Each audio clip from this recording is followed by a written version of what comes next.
Muraho neza abakunzi ba NGO cyangwa se Nsengimana Jacques Official, twongeye kubasuhuza aho muherereye hose, haba mu turere 30 tugize u Rwanda, abaherereye mu majyepfo, amajyaruguru, uburengerazuba ndetse n'iburasirazuba. Inshuti zacu aho muri hose turabasuhuje ngo mukomeze kugira umunsi mwiza kandi Uwiteka bishimire. N'abari hanze y'igihugu rero turabashuhuje ko tujya tubona mudukurikirana, cyane cyane abari Denmark, bari Sweden, njya mbabona n'abakunzi bacu b'u Burundi, njya mbona mu makomenti muduha iyambu, namwe turabaramukije cyane.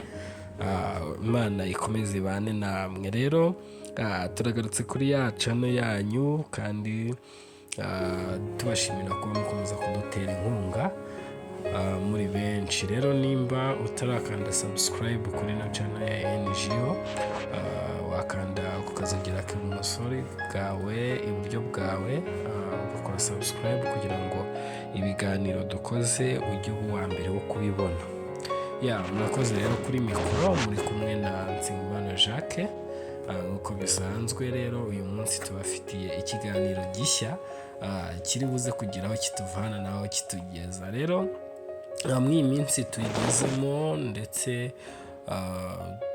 turimo abantu benshi ujya wumva bavuga iragoye, ubuzima buragoye, amafaranga yarabuze, ibiki n'ibiki, umuntu yabaho gute, mbega umuntu akaba ahangayitse. Ukabisanga cyane cyane mu rubyiruko, nubwo n'abakuze bitabura, gusa usanga abakuze bavuga bati twebwe rwacu rwararangiye, ni ahanyu mwebwe bakiri abana. Ariko namwe burya it's time, iki ni igihe cyiza cyo gukora. Ariko rero ntabwo umuntu yari yagera kure aho yakumva ko byakanga.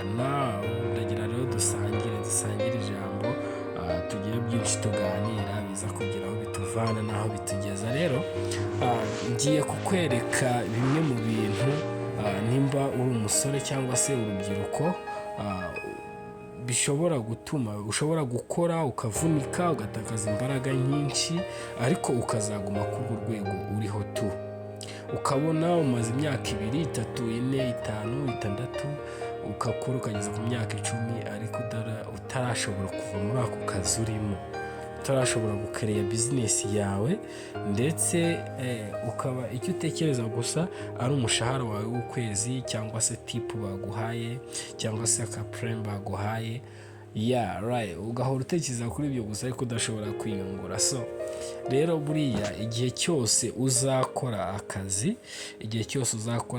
mu gitondo, ukaba bisaba kugera ku kazi ugakoresha imbaraga zawe zose, ugataha ku mugoroba ukagera mu rugo. Buriya iyo umuntu ageze mu rugo ku mugoroba, bitewe n'akazi yiriwemo kameze nk'ako ngako, nta kindi kintu aba akeneye usibye gukaraba, kurya no kuruhuka. Rero igihe cyose uzaba uri mu kazi udashobora kubona umwanya wo kwitekerezaho, ntabwo ushobora kuzigera utera imbere, biragoye. Ndaguha icyitegererezo kimwe kiri bukwereke yuko ibyo bintu bidashoboka. CEO wawe wa kampani runaka, cyangwa se CEO, ubwo ndavuga nyiri banke, sibyo? Ndavuga nyiri kampani, we ntabwo akora nkawe. Ahubwo niyo mpamvu ushobora kubona hageze rimwe mu cyumweru, he need more time, akeneye igihe cyo kuruhuka, agatekereza ku mishinga yagutse ikomeye kurusha iyo ngiyo ibyara inyungu. So that we have to work, tugomba gukora, but really yuko usigaza akanya ko kuruhuka ukitekerezaho. Uriya boss wawe, we icyo aba akeneye ni uko ukora nta kuruhuka, akaguhemba. Ariko burya ushobora gukorera amafaranga $100 ku isaha ukayamwinjiriza, ariko akaba atayaguhemba mu kwezi. Uzi impamvu atayaguhemba mu kwezi se? Ntabwo ari uko yahomba, ahubwo abagira ngo ugume kuri wa mushahara wo gukomeza gutuma umukorera.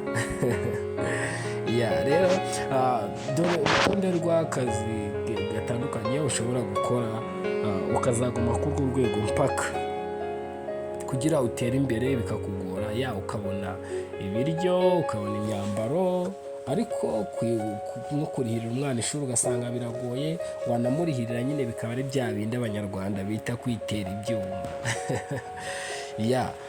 Rero aka kanya nimba ukora nka delivery, ufata ibintu bimwe ubikura hano ubijyana ahandi, uzinduka kare uvuga ngo ndakura package ahangaha nyijyana ahangaha, nyifata nanone nyigarura ahangaha, uririrwa umunsi wose uri muri ibyo, wowe mu mutwe wawe uri guhangana nuko uvuga ati ninsanga yaje mu muhanda ndabigenza gute, bijya kugera ku mugoroba wananiwe ejo mu gitondo uri bugaruke.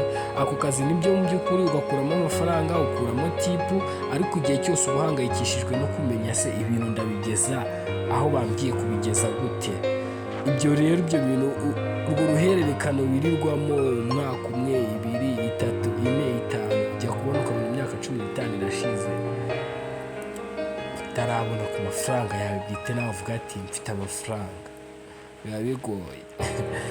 Akazi ka kabiri, nimba ukora akazi k'ubuseriveri, ni akazi keza ushobora gukuramo amafaranga, kandi ikindi ushobora kumenyaniramo n'abantu benshi, baba abakene n'abakire, baba bishoboye n'abatishoboye, ingeri zose hari ahantu barahajya.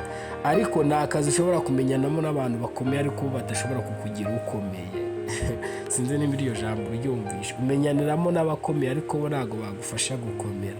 Kariya akazi rero gashobora gutuma ubona iby'ibanze, ubona amavuta, ubona ibiryo, ariko ntabwo ari akazi waguma muvuge ngo uzakaboneramo amafaranga yo gutuma nawe ugira icyo ugeraho. Hari bamwe bagakoze wenda bakagira icyo bageraho, wenda se muri comment murabitubwira, ariko iriya ntabwo ari ahantu waguma iteka ryose uvuge ngo hari ahantu uzahakura amafaranga uba umukire ugere ku rwego rwo kwitwa umukire. Biragoye cyane. Biterwa n'iki? Biterwa n'uko mu gitondo uratekereza gukora, urirwa mu gikoni utetse, icyuya, umunaniro, mbega ukora akazi kenshi gashobora kubyara n'inyungu z'ibihumbi 100 ku munsi, ariko usange bosi wawe ari kukugeneramo nk'amafaranga 800 cyangwa 700 ku munsi. Ugasanga nko kwezi kugizwe n'iminsi 30, urwembo 45, kandi bosi we yabonye ni menshi. Ibyo rero bikwereka iki? Bikwereka yuko ibyo 50 nukuramo ibintu byose ukenera kugira ngo ubeho, umuryango, amavuta, abana, ibyo kunywa, ibyo kurya, inzu, urasanga ahubwo amafaranga baguhemba atagukemurira ibibazo. Sinzi niba kukantu kumvisha, ushobora gusanga atagukemurira ibibazo. Rero bisaba iki? Bisaba ngo ugakore. Ntabwo ngende kubabwira ngo mwe kudagakora, bisaba ngo ako kazi gakore kandi ugakore neza, ariko ukora ufite intego. Vuga ati membwa mu minsi ni cyangwa se amezi aya n'aya, nanjye nzaba navuyemo nagiye gukora ikintu cyanjye ku giti cyanjye. Hari abantu benshi batangiriye ku busa, barakora amafaranga araza.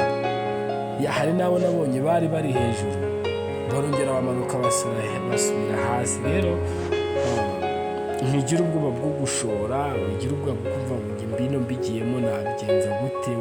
N'uwo nguwo ukorera nawe niko yatangiye. Akandi kazi utakora ngo ugakuremo amafaranga ahagije yakugira umukire, nimba ukora nk'umukozi wo mu rugo. Ni amafaranga menshi, wenda se sinzi ayo uhembwa, ariko amafaranga yose baba baguhemba ari amafaranga ntabwo ashobora kukugira umukire, kubera yuko wenda se uba muri iyo nzu uyikodesha, uranaharya, bakaguhemba ibihumbi runaka ayo ngayo, ariko ayo mafaranga kugira ngo uzayabike